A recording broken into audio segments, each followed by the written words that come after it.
இயேசுவில் எனது அன்பிற்குரியவர்களே, உங்களுக்கு என்னுடைய இதயம் கனிந்த வாழ்த்துக்கள். வணக்கம். இன்றைய நற்செய்தி பகுதி மார்க்கு நற்செய்தி 6வது அதிகாரம் 30 34 முடிய. இயேசு ஆண்டவர், நீங்கள் பாலை நிலத்தில் உள்ள தனிமையான ஒரு இடத்திற்கு சென்று சற்று ஓய்வெடுங்கள் என்று தம் சீடர்களை பார்த்து சொல்லுகிறார். அப்படியே அவர்கள் செல்லுகிறார்கள். ஆனால் இவர்கள் சென்று அடையும் முன்பாக மக்கள் எங்கிருந்தும் இயேசுவினுடைய வருகையை பற்றி கேள்விப்பட்டு அவர்களுக்கு முன் அங்கு வந்து சேர்ந்தனர்.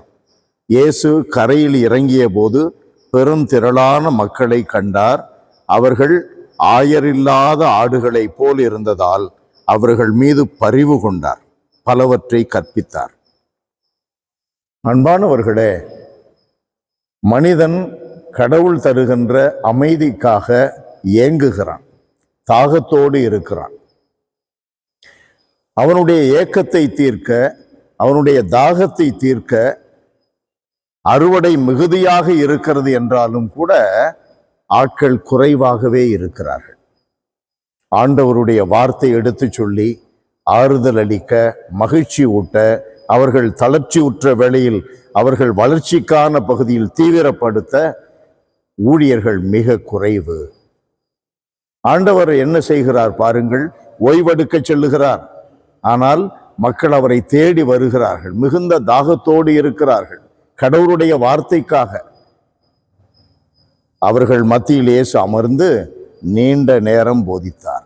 ஆயரில்லாத ஆடுகள் போல் இருந்ததை அவர் உணர்கிறார். அன்பானவர்களே, நம்முடைய வாழ்க்கையிலே தாகத்தை தீர்க்கக்கூடிய வல்லமை உள்ளவர் இயேசு மட்டுமே. நமக்கு ஆயனாக இருந்து பசும்புல் மேய்ச்சலை கொடுக்க வல்லவர் இயேசு மட்டுமே.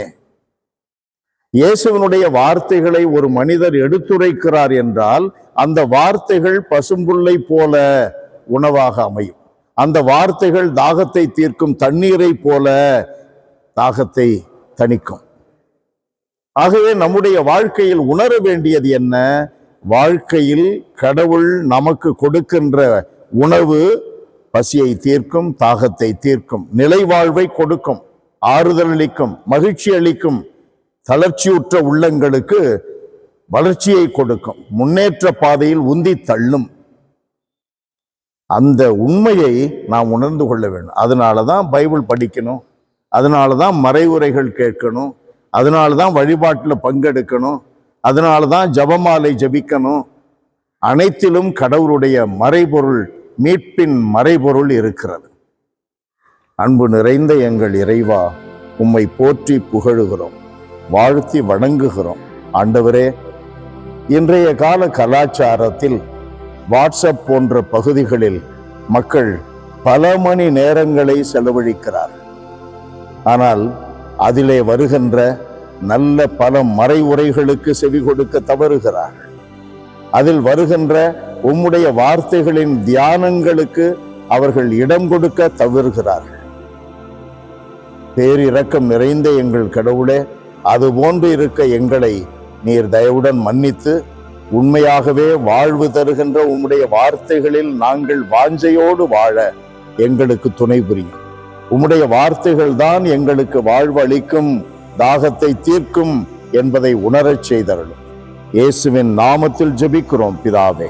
ஆமென், ஆமென்.